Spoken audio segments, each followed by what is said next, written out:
രേണു കിച്ചുവിനെ കുറിച്ച് ഒരുപാട് കാര്യങ്ങൾ പറഞ്ഞിട്ടുണ്ട്. അതിൽ പ്രധാനപ്പെട്ട ഒരുപാട് പോയിന്റുകളുണ്ട്, ഇല്ലാത്ത കാര്യങ്ങൾ. അതിൽ ഒരു കാര്യം ദാ ഇവിടെ പറയാൻ പോവേണു. ദാ കണ്ടോളണം ഒരു കാര്യം. നിനക്ക് ആ കുഞ്ഞിനോട് തൊള്ളി സ്നേഹം ഉണ്ടായിരുന്നെങ്കിൽ നീ ഇത്രയും വരുമാനം നിനക്ക് കിട്ടുന്നുണ്ടല്ലോ, നീ 1 രൂപയ്ക്ക് ഒരു മുട്ടായി നീ അവന് മേടിച്ചു കൊടുത്തോ? നിന്റെ അനിയനല്ലേ, എനിക്കൊന്നും വേണ്ട കിച്ചു നിന്റെ. ഞാൻ നിനക്ക് തന്നിട്ടേ ഉള്ളു പൈസ, അതിന് കണക്ക് പറഞ്ഞല്ല. കിച്ചുവിന് ഇത്രയും വരുമാനം കിട്ടുന്നു എന്ന് പറയുന്നു. രേണു കിച്ചുവിന് ആരെങ്കിലും കൊടുക്കാനുണ്ടാ? നിനക്ക് ഇഷ്ടം പോലെ ആളുകൾ തരും രേണു.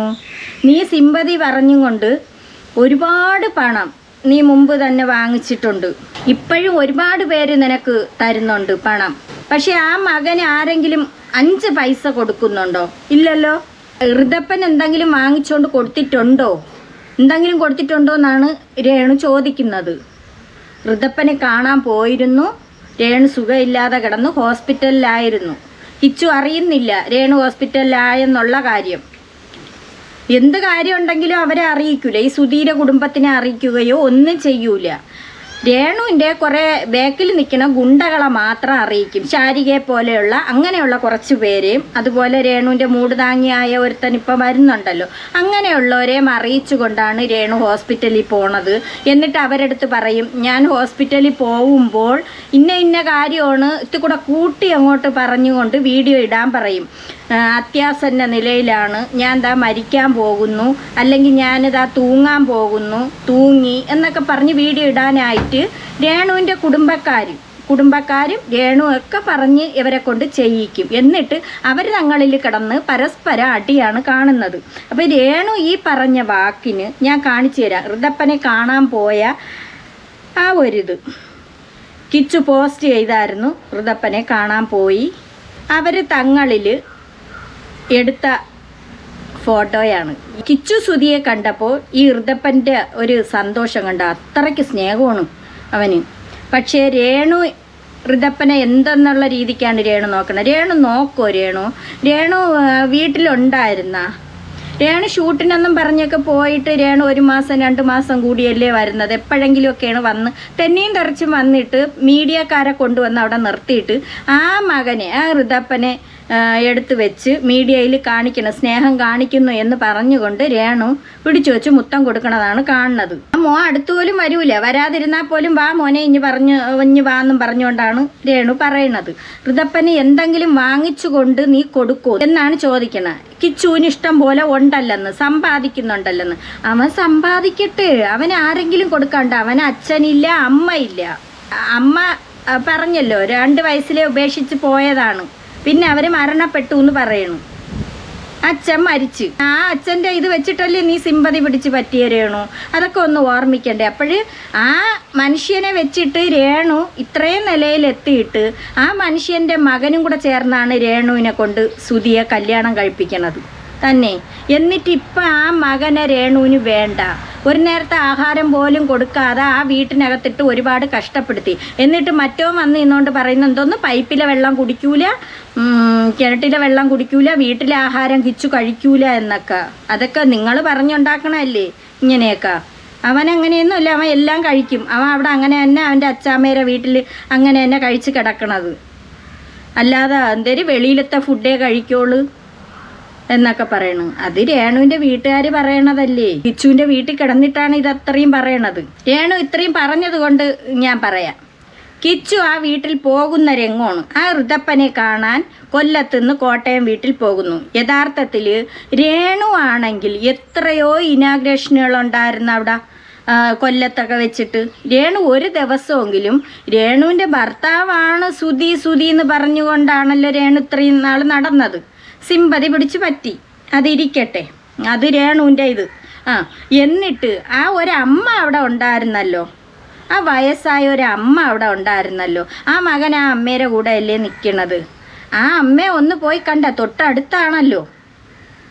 ഭർത്താവ് മരിച്ചുപോയി എങ്കിലും ആ ഒരമ്മ അവിടെ ജീവിച്ചിരിപ്പുണ്ടല്ലോ. ആ അമ്മയെ ഒന്ന് പോയി കണ്ട ഇല്ലല്ലോ. പിന്നെന്തിനാണ് രേണു വന്നിരുന്ന് ഇങ്ങനെ പറയണത്? അതും രേണു മീഡിയക്കാരെ കൊണ്ടുവച്ചിട്ട് പറയുന്നുണ്ട്, എന്നാൽ ഞാൻ പോണില്ലേന്ന് ചോദിച്ചു. ഇത്ര അടുത്തല്ലേ, ഒന്ന് പോകുന്നില്ലേന്ന് ചോദിച്ചപ്പോൾ ഞാൻ പോണില്ല.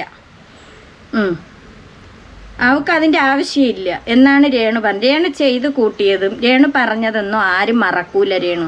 ആ മകനായിട്ട് കഷ്ടപ്പെടുത്തിയതും ആരും മറക്കൂല രേണു. അവൻ്റെ ആ ജീവിത അനുഭവ കഥകൾ അത് പറഞ്ഞ് ആ വീട്ടിൽ രേണുവിൻ്റെ കുടുംബക്കാരതിനെ കഷ്ടപ്പെടുത്തിയതും എല്ലാം വന്നിരുന്നും കൊണ്ട് ആ മകൻ പറഞ്ഞത് തന്നെ. അതിനൊക്കെ ശേഷമാണ് കണ്ടുകൂടാത്തത്. അപ്പം നിങ്ങൾക്കൊപ്പം നിന്ന് അതിനെ എത്രത്തോളം കഷ്ടപ്പെടുത്തിയാലും നിങ്ങളെ കൂടെ നിന്നുകൊണ്ട് നിങ്ങൾ ചെയ്യണ തെണ്ടിത്തരങ്ങൾക്കെല്ലാം കൂട്ട് നിൽക്കുകയാണെങ്കിൽ രേണുവിനും രേണുവിൻ്റെ കുടുംബവും അവനെ അവിടെ ഇട്ടിരുന്നന, അവനെ നോക്കിയേനെ അല്ലേ. നിങ്ങളെ കാൽ കീഴിൽ അവൻ കിടന്നില്ല. നിങ്ങളെ എല്ലാ തെണ്ടിത്തരങ്ങളും മനസ്സിലാക്കിക്കൊണ്ട് നിങ്ങൾ കഷ്ടപ്പെടുത്തിയതെല്ലാം അവന് ബോധ്യമായത് കൊണ്ടാണ് അവൻ അവിടെ നിന്ന് പോയത്. ഇല്ലെങ്കിൽ അവൻ്റെ ജീവൻ പോലും ആരും ബാക്കി കൊടുക്കൂലായിരുന്നു.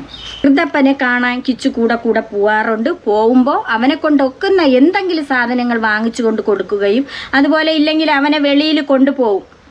അവനെ കൊണ്ടുപോയിട്ട് അവന് ആവശ്യമുള്ള സാധനങ്ങൾ ആഹാരമായിരുന്നാലും എന്തൊരു സാധനമായിരുന്നാലും സന്തോഷത്തിൽ വാങ്ങിച്ചു കൊടുക്കുന്ന ഞാൻ എത്രയോ വീഡിയോ കണ്ടിട്ടുണ്ട്. രേണു പറയുന്നുണ്ടല്ലോ കിച്ചു അവന് ഒന്നും കൊടുക്കൂലെന്ന് ഋതപ്പന് വല്ല കൊടുത്തിട്ടുണ്ടെന്ന് കാണണോ? അവനെ സന്തോഷിക്കണ കാണണോ? രേണുവാണ് ഈ മാറ്റുള്ള ഈ ശാരികയെ അവരെ കൊണ്ട് മൊത്തത്തിൽ അപവാദങ്ങൾ പറഞ്ഞുണ്ടാക്കിക്കണത്. ഈ ശാരികയൊക്കെ എന്തിനാണ് ഈ കുടുംബത്തിൽ ഇടപെടുന്നത്? ഈ കിച്ചുവിനെ എന്തെല്ലാം ഈ ശാരികയൊക്കെ പറയുന്നുണ്ട്. കിച്ചു കോട്ടയത്ത് വീട്ടിലേക്ക് പോവേണ്. ഋതപ്പനെ കാണാൻ പോണു. എത്തി.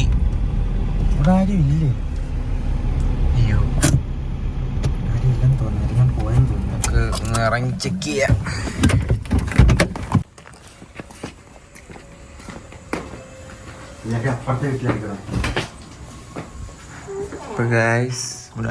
വീട്ടിലാരുമില്ല.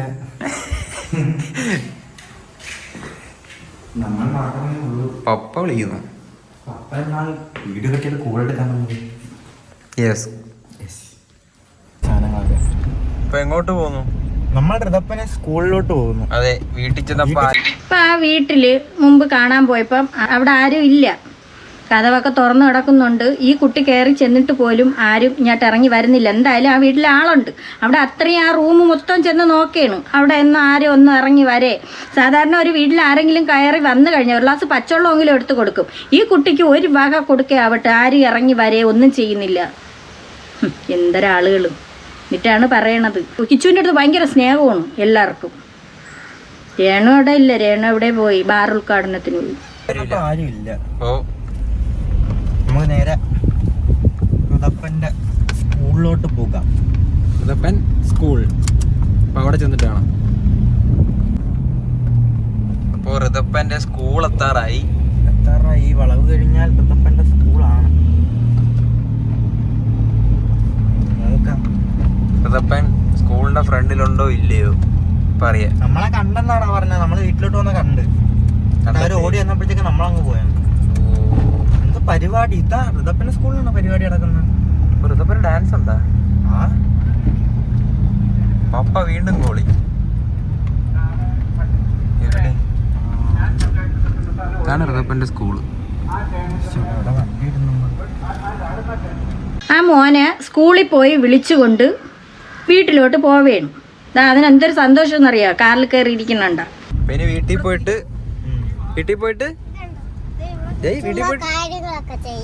എന്താ കാര്യങ്ങൾ ചെയ്യണം? ഓക്കെ, അപ്പൊ വീട്ടിൽ പോയിട്ട് ബാക്കി.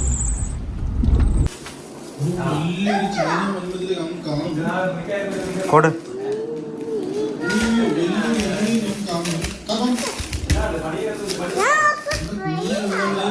ട്രെയിനോ? എന്ത് വാങ്ങി തന്നെ ട്രെയിൻ എന്ത് ചെയ്യും? കഴിഞ്ഞ ദിവസം എന്താ വാങ്ങിച്ചോണ്ട് കൊടുത്തു. അവൻ സന്തോഷത്തിൽ വാങ്ങിച്ച് അവിടെ തട്ടിയിടുന്നുണ്ട്. അപ്പോഴ് ട്രെയിൻ എവിടെയെന്ന് ചോദിക്കുന്നുണ്ട്. കിച്ചു അതിന് മുമ്പ് വന്നപ്പോഴും കളിപ്പാട്ടങ്ങളൊക്കെ വാങ്ങിച്ചുകൊണ്ട് കൊടുക്കണാണ്. രേണു പറയുമല്ലോ, എടാ നീ എന്തെങ്കിലും കൊണ്ട് കൊടുത്താ നീ ഇത്രയും ഉണ്ടാക്കുന്നുണ്ടല്ലോ എന്ന്. പിന്നെ അതിന് വേറെ ആരെങ്കിലും കൊടുക്കുമോ? അത് കഷ്ടപ്പെട്ടല്ലേ പറ്റുള്ളൂ.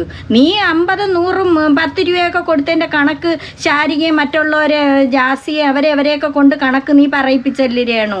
പിന്നെ എന്തിനാണ് നീ പറഞ്ഞല്ലോ നീ 11 വയസ്സ് തൊട്ട് എടുത്ത് വളർത്തിയെന്ന്. രേണുവിനെ സുധിയും കൂടെ ഒരുമിപ്പിച്ചത് കിച്ചുവാണ്. കിച്ചുവിൻ്റെ സമ്മതത്തോട് കൂടിയാണ് രേണുവിനെ സുധി കല്യാണം കഴിപ്പിച്ചത്. കിച്ചു പറഞ്ഞിട്ടാണ് കല്യാണം കഴിക്കണേന്ന് പറയുന്നുണ്ടായിരുന്നു. എൻ്റെ മോനാണെന്ന് എല്ലായിടത്തും രേണു വന്നിരുന്ന് പറയുമായിരുന്നല്ലോ. എന്നിട്ട് ആ രേണുവാണ് മറ്റുള്ളവരെ കൊണ്ട് പറയിപ്പിക്കണത് കിച്ചു അങ്ങനെയാണ് ഇങ്ങനെയാണ് എന്ന് വന്നിരുന്നോണ്ട് രേണു പറയണത്. നശിപ്പിച്ചാളാ നീ ട്രെയിനൊക്കെ? ഇനി നിനക്ക് കളിപ്പാട്ടോ ഇല്ല കേട്ടാ. നീ നശിപ്പിച്ച് ഞാൻ വാങ്ങി തന്നതാ. അല്ലല്ല കൊടുക്ക്, ലബനോന് കൊടുക്കുന്നു. കണ്ട ലുജിയെ സൂക്ഷിച്ച് വെച്ചേക്കുന്നാണ്ടാ. അതായത് കിച്ചു കയറി ചെല്ലുമ്പോൾ കളിപ്പാട്ടായാലും ഋതപ്പന് മാത്രമല്ല വാങ്ങിച്ചോണ്ട് പോണ, ആ ചേട്ടത്തീരെ മക്കളുണ്ടല്ലോ ആ കുട്ടികൾക്കും കൂടെയാണ് വാങ്ങിച്ചോണ്ട് കൊടുക്കണം. എന്തൊരു സാധനം ആയാലും അങ്ങനെ തന്നെ അവർ സൂക്ഷിച്ചു വെച്ചിട്ടുണ്ട്. ഈ ഋതപ്പനാണെങ്കിൽ അത് നശിപ്പിക്കും. അതാണ് പറയണത്. ആ മോൾ എടുത്തോണ്ട് വന്ന് കാണിക്കുന്നുണ്ട് കിച്ചു വാങ്ങിച്ചോണ്ട് കൊടുത്ത കളിപ്പാട്ടങ്ങൾ. നിനക്ക് ഇനി കളിപ്പാട്ടോ ഇല്ല, നിർത്തി കേട്ടാ. നീ കളിപ്പാട്ടോ ഇല്ല, നീ നശിപ്പിച്ചു. നീ കളിപ്പാട്ടോ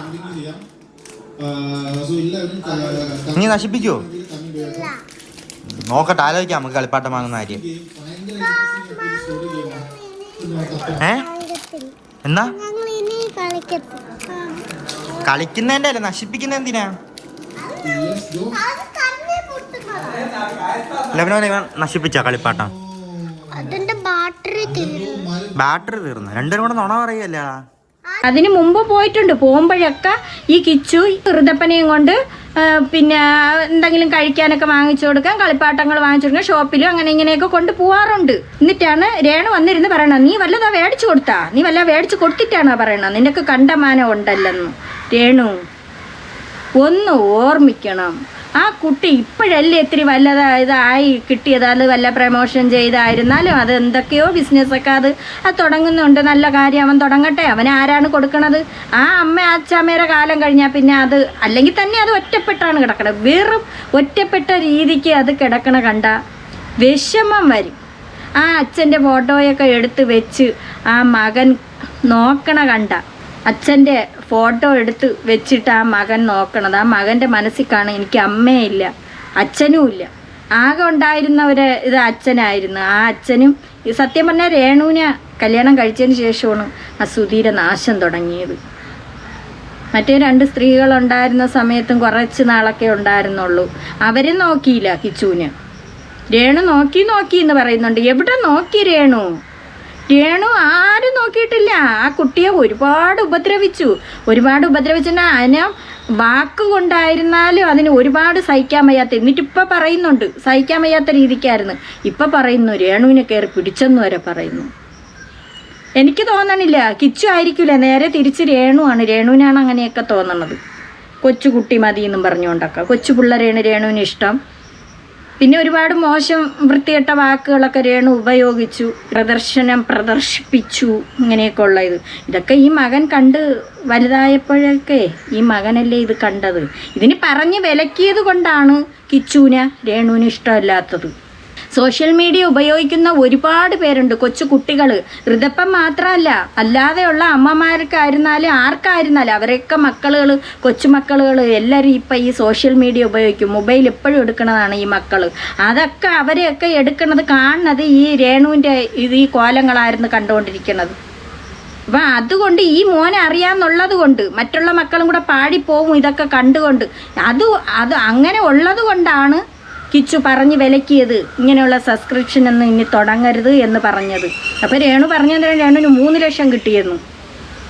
അവൻ പറഞ്ഞിട്ട് കേൾക്കുന്നില്ല. പിന്നെ എന്താണ് ചെയ്യണത്? പലരും കമൻറ്റിലൂടെ പറയാറുണ്ട്, കിച്ചുവിനൊന്ന് പറഞ്ഞ് മനസ്സിലാക്കിക്കൂടെ എന്ന്.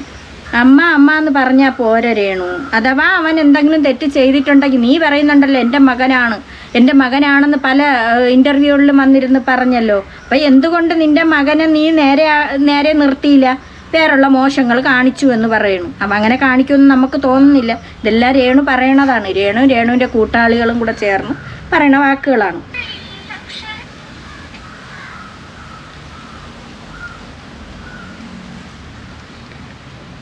ആ മോൻ അച്ഛനെ നോക്കണാണ്. അച്ഛൻ്റെ ഫോട്ടോ, അച്ഛനും മോനും കൂടെ നിൽക്കുന്ന ഫോട്ടോ ബേക്കിൽ വെച്ചിട്ടുണ്ട്.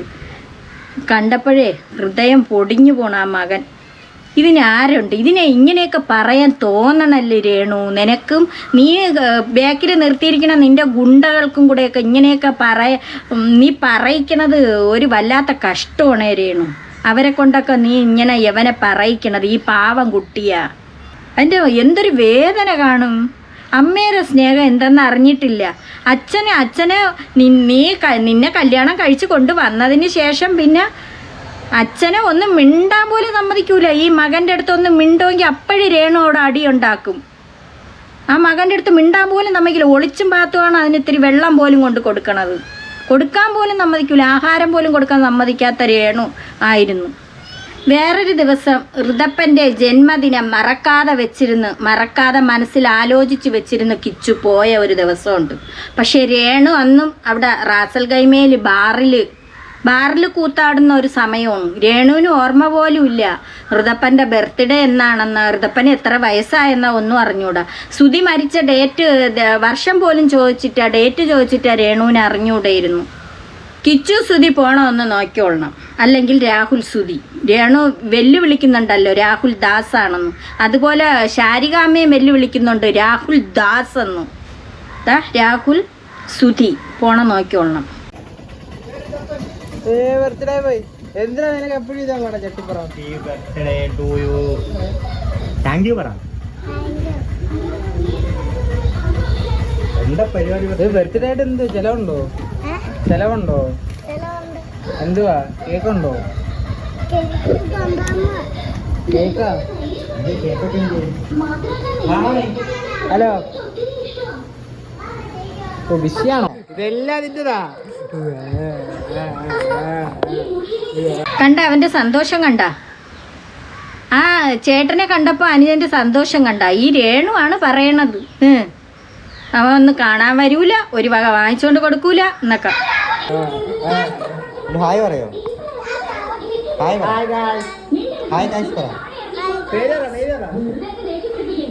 ഹലോ പറ. തണുപ്പ് എങ്ങനെയുണ്ട്? എന്താ വേണ്ട? എന്താ വേണ്ട?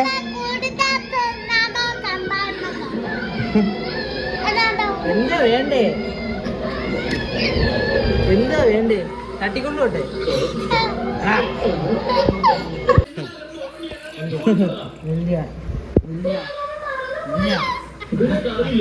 തല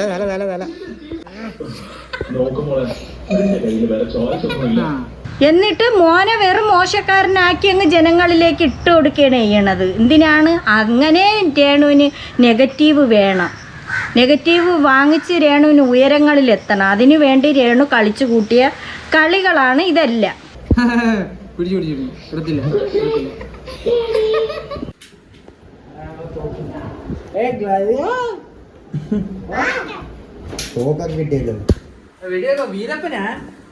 ഡ്രസ് നോക്കരുതപ്പാ. അവൻ എല്ലാം വാങ്ങിച്ചോണ്ടാണ് പോയ. ഡ്രസ്സൊക്കെ വാങ്ങിച്ചു മോന് കൊടുത്ത് കണ്ട, ഒന്നും കൊടുക്കൂല എന്നാണ് രേണു പറയണത്. തോക്കാണോ ഇഷ്ടപ്പെട്ട വാങ്ങിയാല്? സൂപ്പറാണോ? സൂപ്പർ. ഡ്രസ്സോ?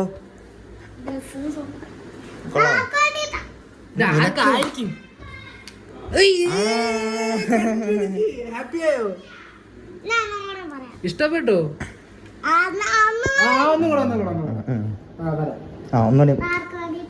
ഇത് ആർക്ക് വേണ്ടിയായിരിക്കും? നീ എന്താ അഭിനയിക്കുന്ന? അഭിനയിക്കാൻ ഇഷ്ടമാണ്. അഭിനയിക്കാൻ ഇഷ്ടമെന്ന് തോന്നില്ല. അഭിനയിക്കുന്നില്ല.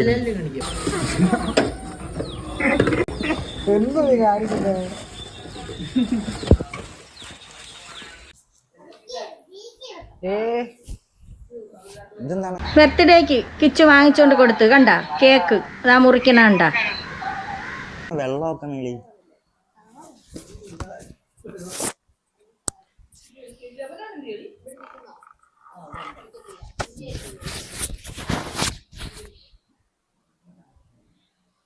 കേക്കിലെല്ലാരും നോക്കിയിരിക്കാനാണോ? കേക്ക് മുറിച്ചാലോ? കേക്ക് മുറിക്കാം. രേണു അറിഞ്ഞു പോലും കാണൂല. രേണുവിൻ്റെ മകനെന്ന് പറയണ ഋതപ്പൻ്റെ ബർത്ത്ഡേ രേണു അറിഞ്ഞു പോലും കാണൂല. പക്ഷെ കിച്ചുവിനെ അറിയാമായിരുന്നു. ഇത് കണ്ട, നീ പറഞ്ഞല്ലോ ഒന്നും വാങ്ങിച്ചോണ്ട് കൊടുക്കൂല എന്ന്. ആ മോൻ്റെ സന്തോഷം കണ്ട. അങ്ങനെ കേക്ക് എല്ലാവർക്കും കൊടുത്ത് എല്ലാവരെയും വായിൽ വെച്ച് കൊടുക്കുന്നു. എന്തൊരു സന്തോഷമായിട്ട്. പിന്നെ അവിടെ നിന്ന് കിച്ചു പോവുകയാണ് ചെയ്യണത്. അപ്പോൾ രേണുവിൻ്റെ മകൻ്റെ ബർത്ത്ഡേ എന്നാണെന്ന് പോലും അറിയേ രേണു ഒരു മുട്ടായി പോലും കൊണ്ടുവന്ന് കൊടുക്കേ ചെയ്യൂല. എന്തിനാണ് നീ ഇങ്ങനെ കള്ളം പറഞ്ഞ് സിമ്പതി പിടിച്ച് പറ്റണത്? എല്ലാരെ കൊണ്ട് ആ കിച്ചുവിനെ നീ ചീത്ത വിളിപ്പിച്ച്. അങ്ങേ അറ്റത്തെ മുഴുത്ത ചീത്തയാണ് രേണുവിൻ്റെ മറ്റേ കൂടെ നടക്കണ അവൻ ഇപ്പം തീറ്റി പോറ്റണ അവൻ വിളിച്ചത്. എന്തെല്ലാം വിളിച്ച് കഴുതയെന്നും മറ്റേ മോനെയെന്നും മറിച്ച മോനെന്നൊക്കെ വിളിച്ചില്ലേ? അതുപോലെ ശാരികയെ കൊണ്ട് വിളിപ്പിച്ചില്ലേ രേണു? അതുപോലെ പലരെയും കൊണ്ട് രേണു കിച്ചുവിനെ മോശക്കാരനാക്കണ രീതിക്ക് രേണു പറഞ്ഞുണ്ടാക്കി. എന്തിനാണ്? അത് ജീവിച്ച് പോട്ട്, അത് എങ്ങനെയെങ്കിലും ജീവിക്കട്ടെ. അത് എങ്ങനെയെങ്കിലും അല്ല ജീവിക്കണം, അത് അധ്വാനിച്ച് തന്നെയാണ് ജീവിക്കണം, അത് കഷ്ടപ്പെട്ട് തന്നെയാണ് ജീവിക്കണത്. അത് ജീവിച്ചോട്ടെ, അത് ഉയരങ്ങളിലെത്തട്ടെ. അതിന് അവൻ ഇങ്ങനെയൊക്കെ അവൻ ഈ പ്രമോഷനും അതും ഇതുമൊക്കെ കിട്ടണത് കൊണ്ട് രേണുവിന് ഭയങ്കര അസൂയാണ്. അത് ഇല്ലാതാക്കണം. രേണു എന്തായാലും ഋതപ്പനെ നോക്കൂല, കിച്ചു തന്നെ നോക്കും. കിച്ചുവിന് അത്രയ്ക്ക് ഇഷ്ടമാണ് ഋതപ്പന.